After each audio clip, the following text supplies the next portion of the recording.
Now for our story. Wakefield, Aunt Mary Lane's little town, was anything but malicious. However, the people, as in any small town, had a healthy curiosity concerning the doings of their neighbors. They were slow to pass judgment, but when one of the less popular members of the community got into hot water, Wakefield responded very humanly, weighing the pros and cons, trying to decide who was at fault. This morning, the favorite topic at Wakefield breakfast tables concerns Ben Calvert and his daughter, Kitt. Is Bill Meade actually planning to sue Ben Calvert's daughter for divorce? Is he going to fight for custody of their baby son? Or will Kitt get her own way again, as she has in the past? Will Kitt divorce Bill? Keep the baby? Yes, this morning, many a lively discussion has taken place, much like this one.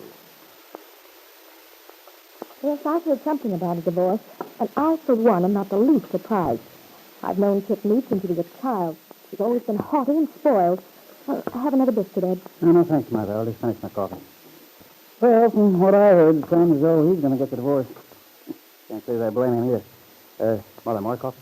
I believe I will, son. That's finished. Well, maybe Kitt needs no prize, but if you make a bargain, you ought to stick to it, especially if it's a child. Oh, of course, this child makes a big difference. But it seems to me that Bill Meade's a pretty nice guy. As far as the owner's concerned, he'd likely be better off without Ben Calvert's daughter. Well, perhaps marriage has failed. Perhaps there's no way to patch things up. But Mother's right. What about the child? Have to think of that. Mm-hmm. Well, one thing I'm sure of. If Meade sues for divorce, Ben Calvert's going to be hopping mad. Darned old pirate. It's about time somebody made him squirm. He's had his way around this town long enough.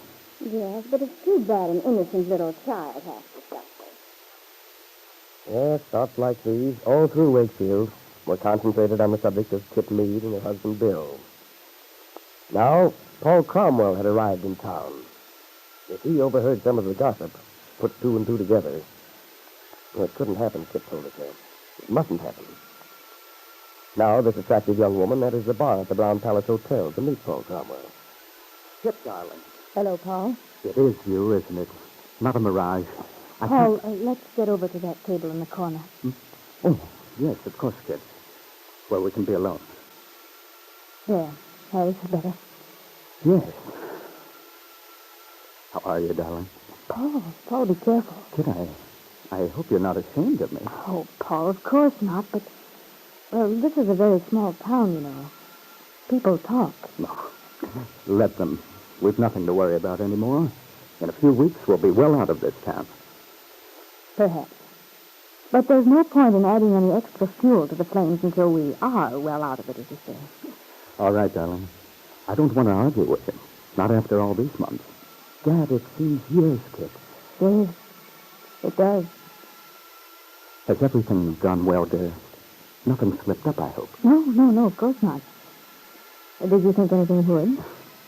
No.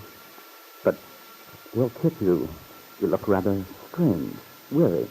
Well, it's certainly been no picnic, if that's what you mean.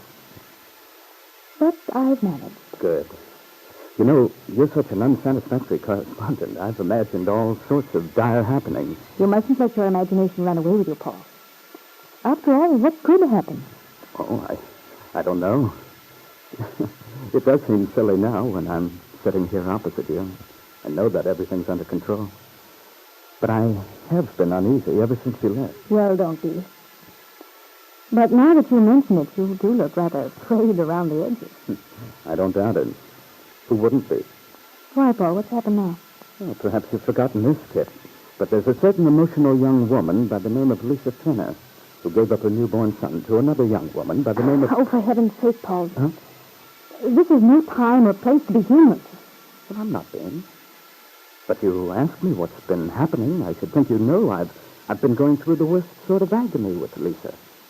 There's a scene practically every day. I tell you, I'm at a breaking point. So Lisa's still having a stroke. Oh, it's awful. Believe me. You can't reason with her either. She has the baby on her mind all the time, and... Yes? What does she say? What does she want? Well, it's hard to explain, Kit, but Lisa's been acting very strangely. I don't want to frighten you, but I'm not quite sure I can handle her much longer. We've got to arrange the meeting with Lisa so that you can get the baby adopted legally before she gets some crazy idea into her head. Yes. Of course, we've got to settle the thing. We've got to settle everything. Now, what about the divorce? Is it going through as you planned? Well, everything's under control. Then it won't be much longer, will it, darling? So we can clear out of here and maybe go to Florida for a while? I hope so. Well, let's get this business into some sort of shape then, so we'll know where we are. In the first place, when will the divorce be coming up? That's the first step. Oh, Paul, don't be so businesslike, for heaven's sake. You sound like an insurance agent or something. I'm only trying to be sensible about things. The sooner all this is taken care of, the sooner you and I can be together, Kitt. You know how important that is to me. Yes, Paul. It's important to me, too. But, well, you don't seem to understand that I've been having a pretty difficult time. What with Dad hounding me, looking after the child, and then Bill. Yes, I suppose he's taking it pretty hard, eh? Making things tough for you? Yes. Bill's been making things tough, all right. Well, I wouldn't worry about it if I were you, Kitt. He'll recover in a few months. He ought to be glad he's had you as long as he has. I doubt if Bill would agree with you on that point. Bill's never been right for you, Kitt. You know that. Frankly, Paul, I don't see why you had to come rushing down here without warning. If you'd phoned first, I could have told you what had happened so far. But I wanted to see you, Kitt. Besides, I want to get something definite. When is the divorce coming up? When will you be free? What are your plans about you and me? Paul, please, I can't answer your questions, not to your satisfaction. Why not? Look, everything will be settled soon. I'm just as eager to get definite answers as you are, but, well, I simply don't know yet. Paul, I'm just living from day to day myself. All right, Kitt. All right. So I'm afraid your trip's a wasted one. Oh, I wouldn't say that. Since things seem to be still pending with you, why not take care of one of my problems? One of your problems? Yes. We could get one thing out of the way, at least. What? Look here. Why don't you come back to Chicago with me? Chicago? Of course. Then we can get this matter of Lisa settled. Get rid of that sword that's been hanging over our heads. Oh, Paul, I couldn't. Not possibly. But why not, Kitt? Well, there are lots of things. Oh, no, Paul, I couldn't possibly leave now. Well, if you definitely can't leave for Chicago now, I suppose the thing for me to do is to stay here in Wakefield and wait for you. No, Paul, you mustn't. But, Kitt, it's perfectly logical. Why do you recoil so? Is the idea repulsive? Oh, it's not that, Paul, but... Oh, what about Lisa? You can't leave her there in Chicago alone. You said yourself she's in a dangerous frame of mind. Well, maybe it'd be better for Lisa to have a vacation from me for a while. Give her time to simmer down. I know it'd do me good. No, I think I'll just settle down here for a few weeks. Relax. Oh, but Paul, you just can't, that's all. It's too dangerous. Dangerous? What are you talking about, Kitt? I don't see... Have you forgotten about Bill? Well, suppose he found out you were here, and why? He'd be bound to, and then... Oh, I don't think Bill would make anything of it. He's much too simple. Oh, don't be so sure about that. He might do anything. Nuts. Kitt, there's absolutely nothing to worry about. Paul, you just don't know. Now, promise me you'll go back to Chicago right away. Please, Paul, don't ask any questions. Just go, will you?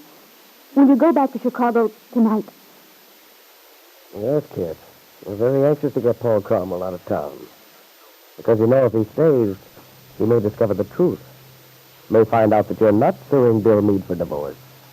But instead, you plan to contest the divorce for which Bill Meade intends to fight. I wonder, Kitt, if Paul will agree to your request that he leave Wakefield at once. Or will Paul realize that something is not quite as it should be and stay to find out what it is?